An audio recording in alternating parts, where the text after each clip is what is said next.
Welcome to Finding the Voices. Yengbiriba pumna makpu nologna kromjari ngasigi akhoi 1001 thagachari hairiba Manipur gi damakta akoina tawbiman utpagi vision da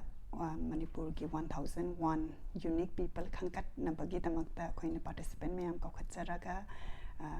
1001 thagachari program asi Chathajabani ngasidi akhoi hojik Washington DC da yamna special guest speaker Manipur dagi Washington DC da ichagi manakta koiba lakpada yamna laibak phana akhoi gi program sigi maramda haibada yamna harauna yabirakuna lengsan biduna laire mingoina panjarabada okram ningol haisnam ombi sumati aina di ima aina heta kauzarage akhoi ima kisu lower primary school da tina dana angang oiringai dagi chaminai I haibagi wari yam nungsina tajai masi haraga ima bu akhoi gi show da yamna taramna okjari thagachari asengbani Monica gi ima si akhoi LP school haitare akhoi Kwakaithel Kwakaithel Moirangpur lekai ni aina lejarakpasi aduga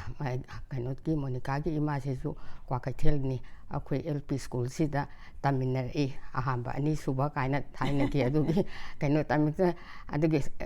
LP dagi hauna ME adagi high school bawa adum kaino taminari de matungdana mana arts rom charpa khoina science rom da ado yam close oina haitare yamna nuksina natina angang oi gi wari kaya ama nungai ba wari kaya ama hojikra Monica unabada aina liramini yam nuksi thaina gi ihan hanba maru ahoba punsigi ahoba school tamba like tambamdagi thengnara paharagadi Monica gi ima se ngasi ningsangobada man ningsangnabada adum yamna nuksiba nungaiba matang ama oiri yamna nungai masi da ima gi maram da ima si aphabi mama 2011 da su phangbagi akoina photo da gi wari su tajare adagi mother Iswarama award for excellence 2016 da su phangi haina akhoi pau tajare aduna akhoi gi masigi programs gi khudong chaba laujaraga akoina ngasi han bada imana imagi haurakpham introduction khajektang pibiyu aduga amuk akoina ima madarama oibagi matangda soina kitang hangkachaninge hoi yam laibak phabani isaga unajadana sugumba wari watai kya sanaba phangjabasi sengna Kwakaithel Moirangpur lekai Imphal gi adugumba okram kaina devi amadi iboton ipagi mamingna iboton imagi na kaina devi magi macha nipan gi manungda aise mari subani ibunga mai thakte siani aina mari subani macha nipan gi marakta adugumba imung akhoi yamna nungai yaifana horakpadi natte anduna middle class haigadra naina sura nomaga imana adagi ipana thabak sauna tawbasu natte thabak macha ama tawrammi khoina angang oiringaida adubu khara chawro matamdi ipasi masagi anaba matagi adum sondana adum leidana imung manunggi family gi polum ayamba imana purai baba sina chahi kyam kalebi kitana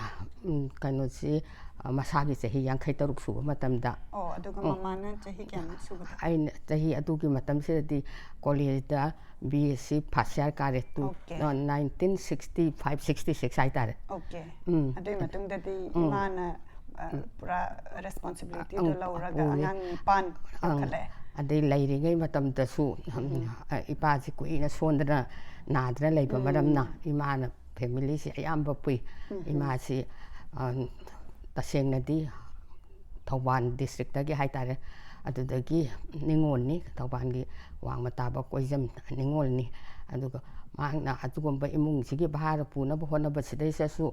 kaithen kadna koi hojikki matamta khoina isa yopana khoina thaba inkhang tawraga sen thoga yopani matamdudi imaji adugumba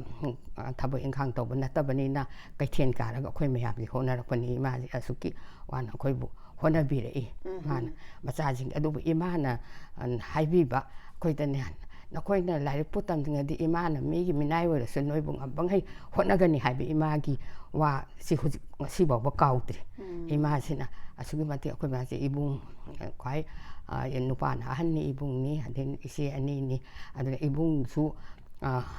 engineer ni mahak Manipur ki ahan ba metallurgical engineer ni adugi isi aduga thangnaba isi adudi class 6 5 Kwaikaithel school dagi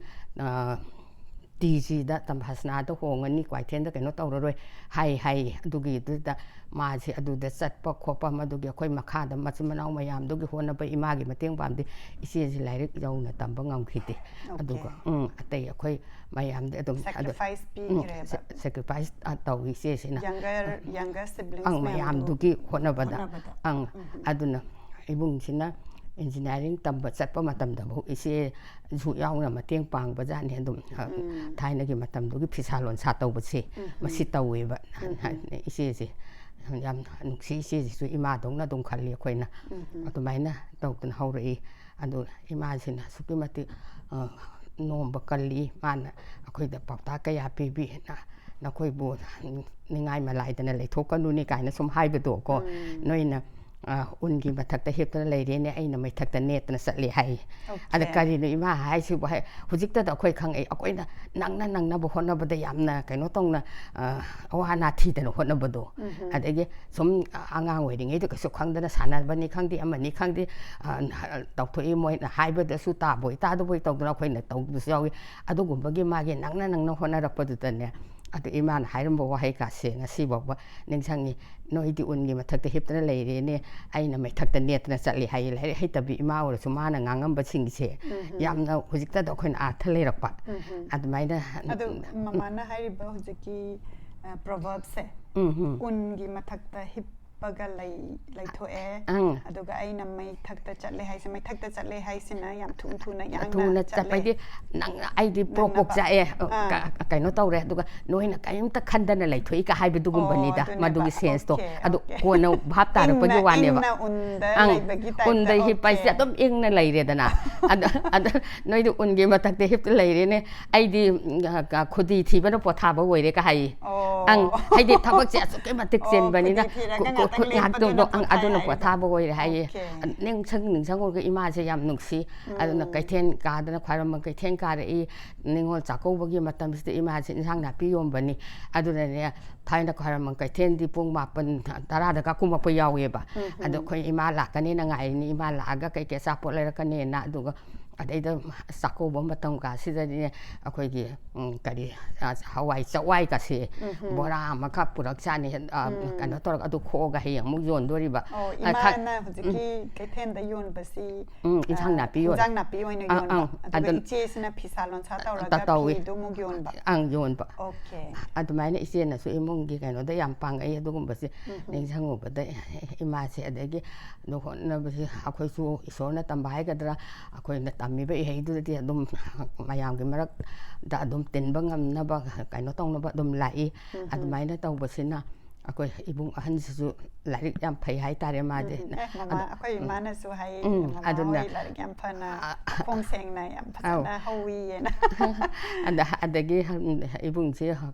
kaino diam college da kaino tomba matam se ita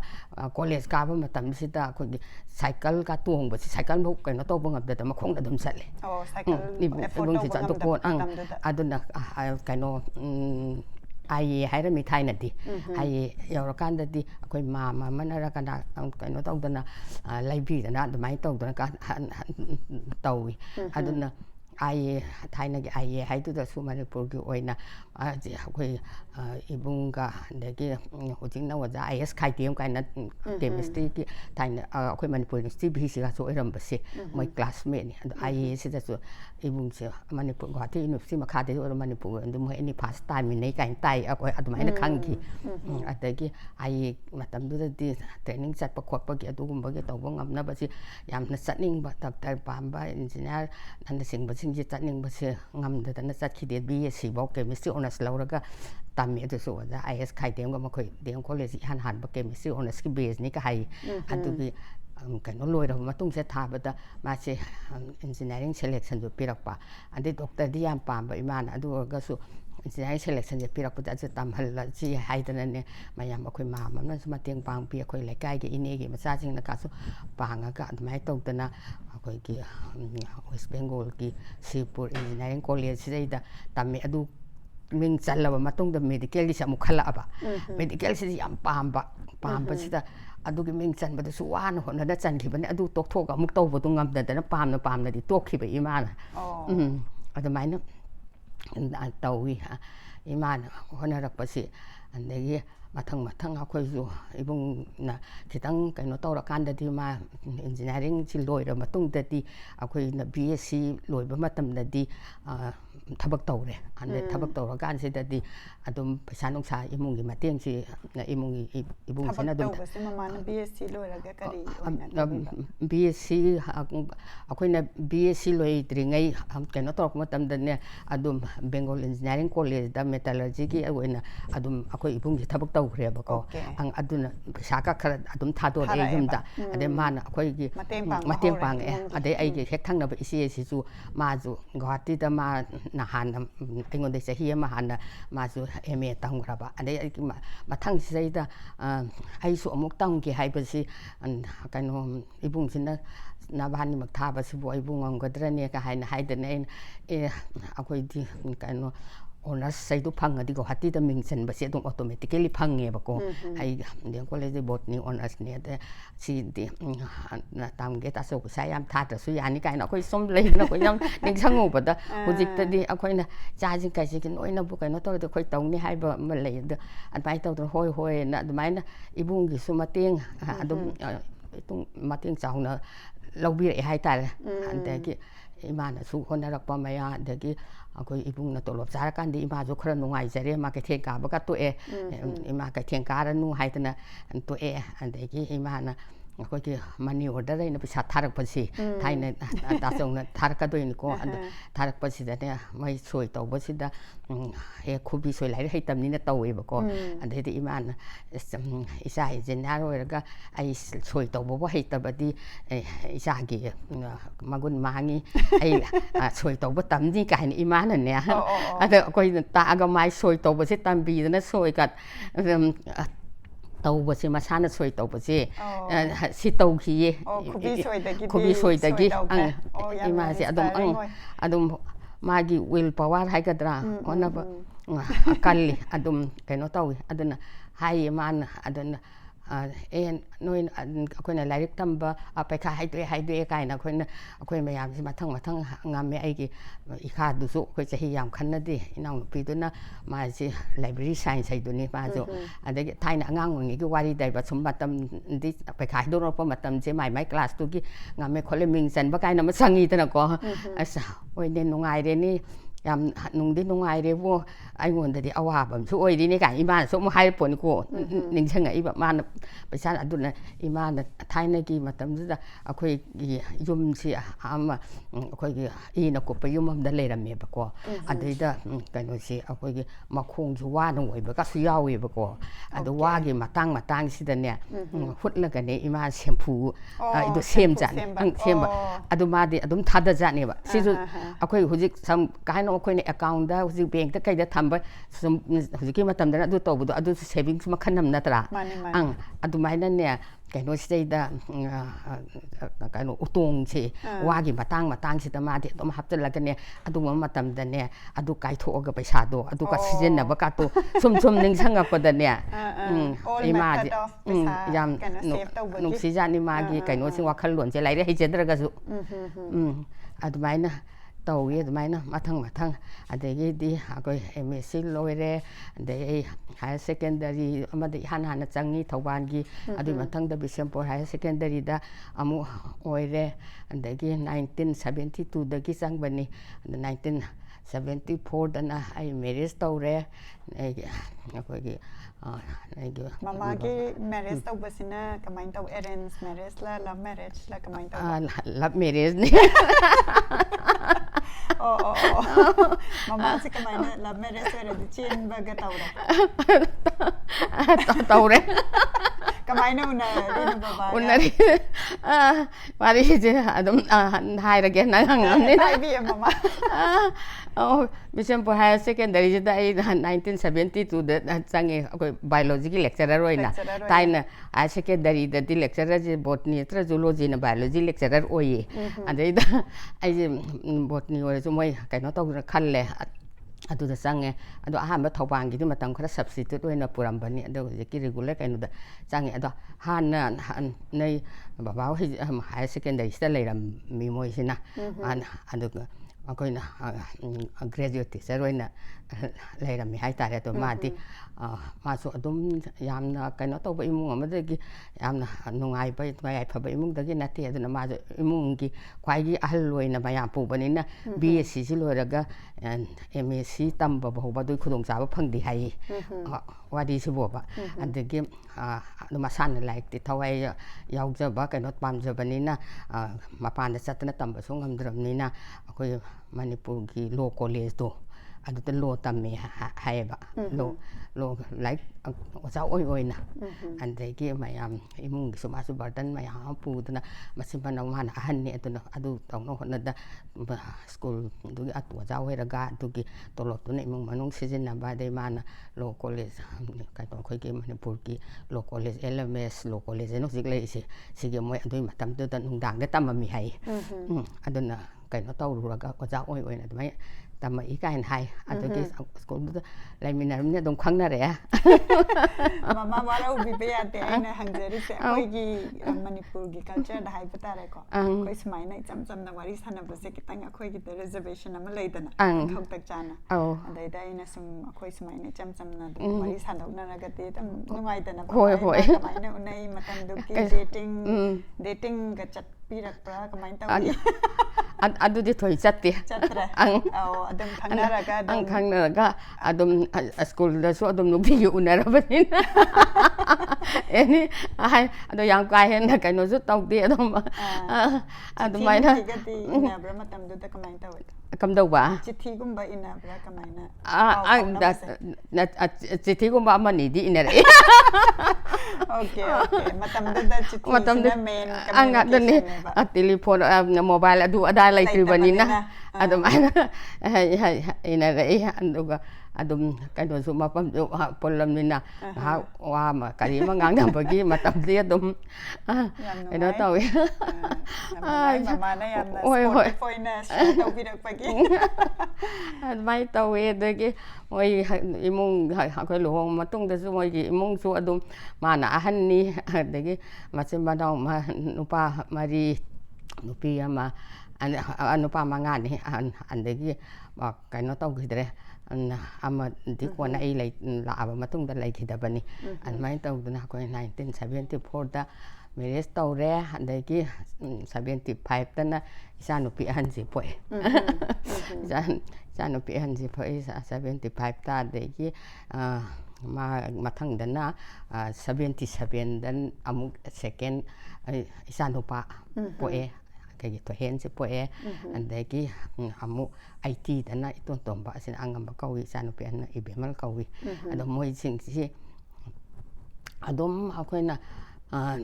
kari haini awazawe na horpana isa jing je koina kaino tong na bakana adom mai lai su thawai yang no khona na bakhona ba na adum hona ra I mai matam chana lai su tong na bakhona ba kaino tong na angang hing si su adum bai mai gi tammi ba class tu ti moi su adum phajana adum ipad topper list adum san adum laksei moi jing si adum hoini sida photo si sida lai ra family photo ina cha hunga mama ga baba ga adu aina sum tajabada mama gi imana su yamna education sida mana magi matam da larik khaitra su emphasis piraga mama su adum yamna educated oina pass out tore yamna laira ba khotpa adum yam du dagi inkhatlaga hoi dagi mama gi cha ahum sisu education da emphasis piraga yokse rakpane ba mane cha ahum je hosi kari tawbira cha ahum je hojiki sanu pi hal sisu magi school gi high school gi matam di little flower da tamai moi gi matam dugi di school dugi di topper adu Manipur gi oina ma je 4th position ta gi high school living certificate examination sita adagi ꯀꯩꯅꯣꯗ D M college ꯁꯥꯏꯟꯁꯁꯤꯗ ꯏꯍꯥꯟ ꯍꯥꯟꯅ ꯃꯣꯏ ꯃꯇꯝꯁꯤꯗ 12 ꯑꯃꯨꯛ 11 12ꯁꯦ ꯍꯥꯡꯉꯤ ꯑꯗꯨꯗ ꯇꯝꯃꯀꯥꯟꯗ ꯃꯥꯁꯦ medical ꯑꯩꯈꯣꯏꯅ ꯗꯥꯛꯇꯔ ꯄꯥꯝꯃꯦ ꯃꯦꯗꯤꯀꯦꯜꯒꯤ ꯁꯦꯂꯦꯛꯁꯟ ꯇꯧꯅꯕ ꯑꯦꯟꯇ꯭ꯔꯥꯟꯁ ꯄꯩꯈꯥ ꯌꯥꯎꯔꯀꯥꯟꯗ ꯃꯥ ꯗꯣꯛꯇꯔ ꯈꯜꯂꯦ ꯑꯗꯨꯒ ꯈꯟꯕꯁꯤ ꯑꯩꯈꯣꯏꯒꯤ ꯀꯤꯡ ꯖꯣꯔꯖ ꯃꯦꯗꯤꯀꯦꯜ ꯀꯣꯂꯦꯖ ꯑꯩꯅ ꯂꯈꯅꯧꯒꯤ ꯑꯗꯨꯗ ꯇꯥꯔꯦ ꯃꯥ ꯑꯗꯨꯗꯒꯤ MBBS ꯂꯣꯏꯔꯒ ꯃꯇꯨꯡꯗ ꯑꯃꯨꯛ MDꯁꯤ ꯑꯩꯈꯣꯏꯒꯤ ꯑꯦꯅꯦꯁꯊꯦꯁꯤꯌꯣꯂꯣꯖꯤꯗ ꯑꯣꯜ ꯏꯟꯗꯤꯌꯥꯒꯤ ꯀꯩꯅꯣꯒꯤ ꯑꯩꯈꯣꯏꯒꯤ ꯃꯥꯁꯇꯔ MD ꯀꯩꯅꯣ ꯇꯝꯊꯕꯒꯤ ꯃꯈꯥꯒꯤ ꯄꯣꯁ ꯒ꯭ꯔꯦꯖꯨꯋꯦꯠ ꯇꯝꯕꯒꯤꯁꯤꯗ ꯑꯗꯨꯗꯅ ꯃꯥ ꯓꯥꯟꯁꯤ ꯃꯦꯗꯤꯀꯦꯜ ꯀꯣꯂꯦꯖꯗ PG ꯇꯧꯏ ꯑꯗꯨ ꯇꯧꯔ ꯑꯗꯨꯝ ꯃꯥ ꯆꯍꯤ ꯀꯔꯤꯝꯇ ꯃꯔꯛꯇ ꯂꯦꯞꯇꯅ ꯑꯗꯨꯝ ꯐꯪꯈꯤ ꯏꯁꯣꯔꯒꯤ ꯀ꯭ꯔꯤꯄꯥꯗꯒꯤ ꯑꯗꯨꯒ ꯃꯥ ꯃꯊꯪ ꯑꯗꯨ ꯂꯣꯏꯔꯕ ꯃꯇꯨꯡꯗ ꯑꯩꯈꯣꯏ ꯁꯤꯗ ꯊꯣꯛꯂꯛꯑꯒ ꯃꯥ ꯀꯩꯅꯣꯗ ꯖꯦꯅꯤꯝꯁ ꯏꯍꯥꯟ ꯍꯥꯟꯕꯗꯗꯤ ꯀꯩꯅꯣ ꯍꯧꯖꯤꯛꯇꯤ ꯖꯦꯅꯤꯝꯁꯇ ꯑꯣꯏꯔꯤ ꯏꯍꯥꯟ ꯍꯥꯟꯕꯗꯗꯤ ꯑꯩꯈꯣꯏ ꯁꯤꯖ ꯍꯣꯁꯄꯤꯇꯥꯜꯁꯦ ꯁꯤꯗꯩꯗ ꯃꯣꯏ ꯑꯦꯅꯦꯁꯊꯦꯁꯤꯌꯣꯂꯣꯖꯤ ꯑꯦꯅꯦꯁꯊꯦꯁꯤꯌꯥꯁꯤ ꯃꯣꯏꯅ ꯌꯥꯝ ꯗꯔꯀꯥꯔ ꯂꯩꯌꯦꯅ ꯗꯥꯛꯇꯔ ꯄꯥꯂꯦꯟꯒꯤ ꯃꯣꯏ ꯀꯩꯅꯣꯗꯒꯤ ꯑꯗꯨꯝ ꯃꯣꯏꯅ ꯑꯗꯨꯝ ꯁꯤꯗ ꯃꯣꯏꯒꯤꯗ ꯑꯗꯨꯝ ꯀꯩꯅꯣ ꯇꯧ ꯍꯥꯏꯅ ꯑꯇꯩ ꯒꯣꯔꯃꯦꯟꯠꯀꯤ ꯀꯩꯅꯣ ꯐꯪꯗ꯭ꯔꯤꯉꯩꯗ ꯑꯩꯅ ꯁꯤꯖ ꯍꯣꯁꯄꯤꯇꯥꯜꯗ ꯃꯇꯝ ꯐꯅ ꯀꯨꯏꯅ ꯆꯍꯤ 2-3 ꯄꯨꯔꯝꯃꯤ ꯑꯗꯨꯒꯤ ꯃꯇꯨꯡꯗ ꯖꯦꯅꯤꯝꯁꯇ